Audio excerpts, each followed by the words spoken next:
Hi everyone, আমি কুহেলি। কেমন আছেন সবাই? আশা করছি সকলে খুব ভালো আছেন। যেরকমটা বলেছিলাম, আমার হেসেলে চলছে ইলিশ পার্বণ সিরিজ, আর এই সিরিজের তৃতীয় পর্বে আমি হাজির নতুন একটি রেসিপি নিয়ে। আজ বানাচ্ছি ওল দিয়ে ইলিশ মাছ। তো অনেকের কাছেই রেসিপিটি আনকমন, তো চলুন দেখে নিই কীভাবে এই রেসিপিটি তৈরি হয়েছে। তো প্রথমে আমি কড়াইয়ে দিয়ে দিচ্ছি জিরে আর গোটা ধনে, এটাকে একটু রোস্ট করে নিচ্ছি, ড্রাই রোস্ট করে। আমি তারপর মিক্সিতে দিয়ে দিলাম, তার সাথে দিলাম 1.5 ইঞ্চি মতো আদা, লঙ্কা ঝালের পরিমাণ অনুযায়ী, আর মশলাটাকে জল দিয়ে খুব ভালোভাবে পেস্ট করে রেখে দিচ্ছি। তো মশলার পরিমাণটা আপনারা মাছের পরিমাণের সাথে অ্যাডজাস্ট করে নেবেন। আমার এখানে 4টে মাছ, তো সেই অনুযায়ী আমি মশলাটা নিলাম। তো এইবারে মাছগুলোকে আমি লবণ হলুদ দিয়ে একটু ম্যারিনেট করে রেখে দেব। তো দেখুন, সেরকমই আমি মাছের মধ্যে লবণ হলুদ আর দেব সামান্য একটু সর্ষের তেল। তো তাতে মাছের মধ্যে একটা ময়শ্চারাইজ ব্যাপার ইনট্যাক্ট থাকবে। তো এইবার খুব ভালোভাবে ম্যারিনেট করে রেখে দেব মাছটা বেশ কিছুক্ষণের জন্য। এইদিকে মাছটা ম্যারিনেট হতে থাকুক, ততক্ষণে আমি বাকি রান্নার প্রসেসটা করে ফেলি। তো চলুন, এখানে দেখুন আমি ওলটাকে কিন্তু সিদ্ধ করে রেখেছি, সামান্য একটু, ওই ধরুন 30 to 40% সিদ্ধ করে রেখেছি। এইবার কড়াইয়ে দিয়ে দিলাম বেশ খানিকটা সর্ষের তেল। মাছগুলোকে এপিট ওপিট একটু উল্টে ভেজে নেব। আপনারা চাইলে কাঁচা মাছও করতে পারেন, তবে ভেজে নিলে কিন্তু বেশ খানিকটা অন্যরকম টেস্ট আপনারা পাবেন। আর তার থেকেও বড় কথা, ইলিশ মাছের তেল দিয়ে ভাত খাওয়ার লোভটা কী করে সামলাই বলুন তো।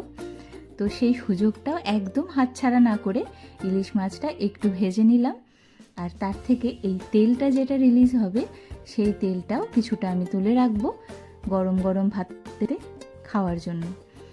তো মাছগুলোকে উল্টে পাল্টে ভেজে নেব, ওই 2 থেকে 3 মিনিট করে এক এক পিঠ ভাজছি।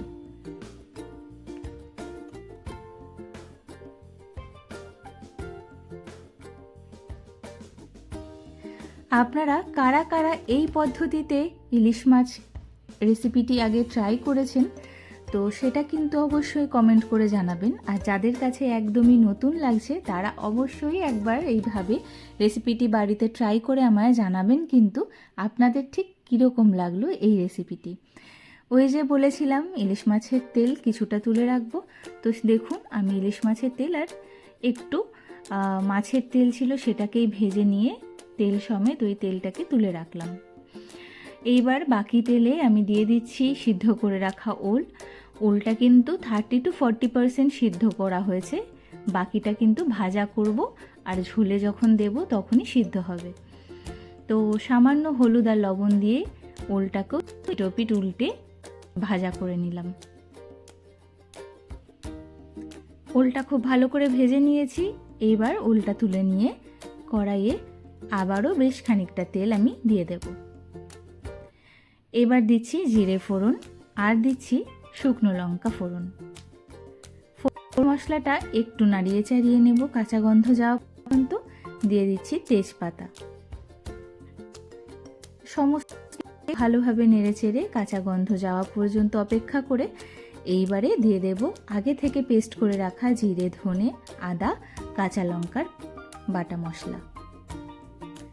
সমস্ত মশলাটাকে দিয়ে মিডিয়াম টু লো ফ্লেমে খুব ভালো করে কষিয়ে নেব, মশলা থেকে কাঁচা গন্ধ চলে যাওয়া পর্যন্ত আর মশলা থেকে তেল রিলিজ হওয়া পর্যন্ত।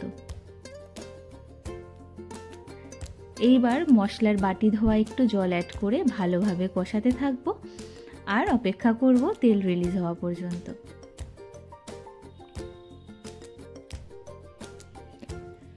এইবার দিয়ে দিচ্ছি রঙের জন্য হলুদ আর স্বাদের পরিমাণ অনুযায়ী লবণ আর ঝালের পরিমাণ অনুযায়ী কাঁচা লঙ্কা। এবার সমস্তটাকে দিয়ে খুব ভালোভাবে আবারও কষিয়ে নেব বেশ কিছুক্ষণ ধরে। এইবার দিয়ে দিচ্ছি স্বাদের ব্যালেন্সের জন্য সামান্য একটু চিনি। আপনারা চাইলে এই স্টেপটাকে স্কিপ করতে পারেন আপনাদের প্রয়োজন না হলে। তো এইবার উষ্ণ গরম জল দিয়ে অল্প অল্প করে কষাতে থাকবো আর অল্প অল্প করে জল দিতে থাকবো। তো আমি ঝোলের পরিমাণটা আমার ওই মাছ আর সবজির পরিমাণ অনুযায়ী রেখেছি।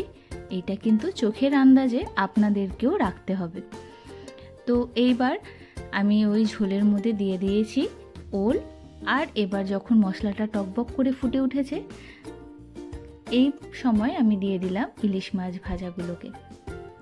এইবার আর বেশিক্ষণ নয়, একটু নাড়িয়ে চাড়িয়ে এপিট ওপিট উল্টে নিয়েই কিন্তু রান্নাটা প্রায় শেষের পথে চলে এসছে।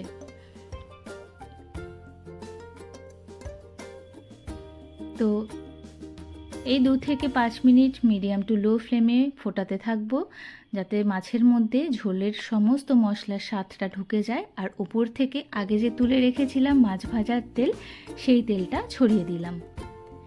খালি সর্ষের তেলও আপনারা দিতে পারেন, তবে মাছ ভাজার তেলটা দিলে কিন্তু আলাদা একটা ফ্লেভার অ্যাড হবে। তো এবার গ্যাসের ফ্লেম বন্ধ করে গরম গরম ভাতের সাথে একদম অপেক্ষা না করে সার্ভ করে ফেলবো এই ওল দিয়ে ইলিশ মাছের রেসিপিটি। আপনাদের এই রেসিপিটি কেমন লাগলো অবশ্যই কমেন্ট করে জানাবেন। ভালো থাকবেন, সুস্থ থাকবেন।